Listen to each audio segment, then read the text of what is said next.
साहेबांनी क्रिकेटसाठी काय केलं, त्यांना तुमचं काय आन्सर असेल? बीसीसीआयचे आदरणीय पवार साहेब अध्यक्ष असताना त्यांनी IPL आणली. आता IPL आणण्याचं कारण काय, एक तर इंटरनॅशनल क्रिकेट आपण सर्वजण बघायचे, पण त्याच्यामध्ये जे विविध कंट्रीच्या टीम आहेत, त्याचे जे प्लेयर आहेत, त्यांना तिथे खेळायची संधी मिळायची.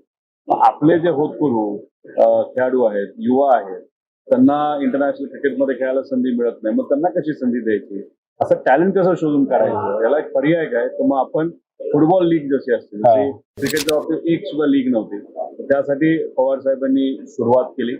त्यामुळे अनेक नवीन खेळाडू आपल्या सर्वांना आज बघायला मिळतात. त्याच्याचबरोबर जे खेळाडू क्रिकेटसाठी त्यांनी आयुष्य वेचलं, पण त्यांना तुम्हाला माहिती आहे की पूर्वी क्रिकेट खेळलं जायचं, पण मग क्रिकेटवर लक्ष दिल्यामुळे प्रोफेशनकडे दुर्लक्ष व्हायचं, अभ्यासाकडे दुर्लक्ष व्हायचं, आणि नंतरच्या काळामध्ये त्या सगळ्या खेळाडूंना अतिशय मोठ्या अडचणीच्या थ्रू जावं लागत होतं आणि त्यांच्या परिवाराला सुद्धा.